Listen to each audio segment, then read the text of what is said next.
and welcome back to Born to Cook with Christy. Today we are going to make a spicy turkey stir fry. So tie your hair up, wash your hands, and let's get started.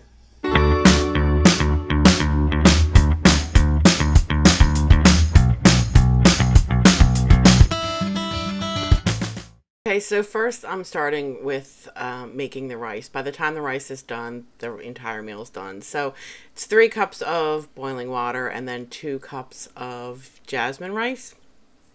I don't add any butter or anything till the end, which I know a lot of people don't agree with, but I like butter in my rice. So anyway, I get this started. Once the water boils, I put the rice in and then stir it, cover it, and then stir it every once in a while just to make sure everything's kind of absorbing and not sticking to the bottom. And of course, turning the temperature down. So this is actually a very healthy meal. We start off by coating the bottom of the very large frying pan with a little bit of chili oil just to add a little extra flavor, rather than just regular vegetable oil or olive oil. And then I have, because I made more than normal, because we packed this up for lunches as well, I used 2 1-pound packages of ground turkey, and then browned it up as much as I could, as fast as I could. Like I said, because this is an after a work night, so we don't want to eat too late. But anyway, just break the ground turkey up with your spatula or your wooden spoon. It does break easier as it cooks, but for whatever notion I have it in my head, I have to start it right away. But you can see it's starting to brown a little bit or stick to the pan, but it's definitely starting to cook, which makes it easier to break up. So I'll let that go for a minute and prep everything else. So here we just need 1 clove of garlic, which will give me a bit of a trouble. I have been using forever this little Pampered Chef garlic slicer, which I absolutely love. We use it a lot when we make Sunday gravy. And these are half sour dill. They're not dill. They're just half sour pickles. I think the original recipe asked for 1, but we like the tang in it. So I just cut this up as fine as I can. I did 2, obviously. 2 or 3. Depending on what your preference is. I know it sounds weird to put pickles into it, but I assure you it's got this tangy, sweet, and salty bite in the middle of what would just be ground turkey ordinarily with a couple of seasonings. So it really does help add some flavor, and everyone seems to like it. So anyway, we put the chopped up pickles rather, in with the ground turkey, and then I again fought with my garlic slicer. I think it's time for this thing to retire because it's not working. And I also added about a half of a tablespoon of chili paste.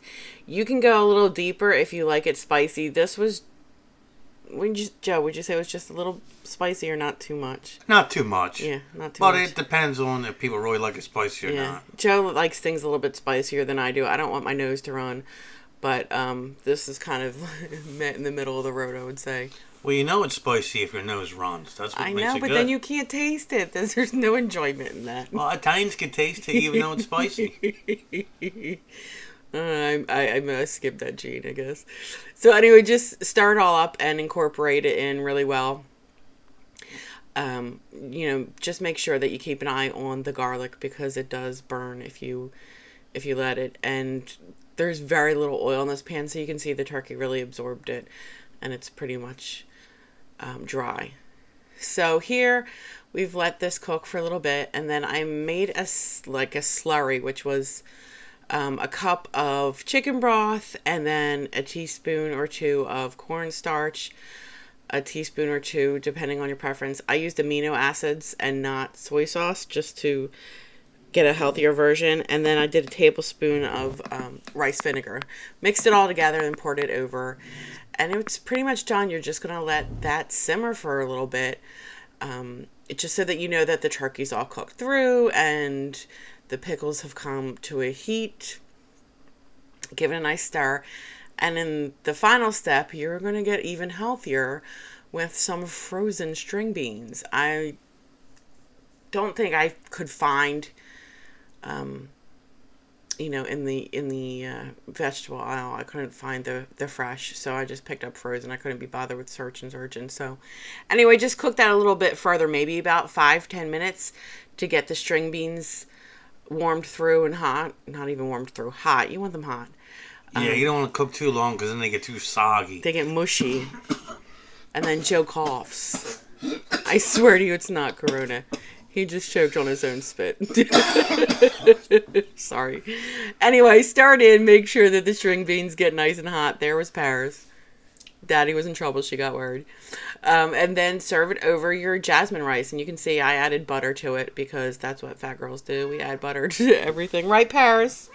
We like butter. So anyway, just throw it over your rice. There's not like a lot of gravy or sauce if that's what you're looking for, but it does have a lot of flavor, and you can make it spicier on your own personal preference.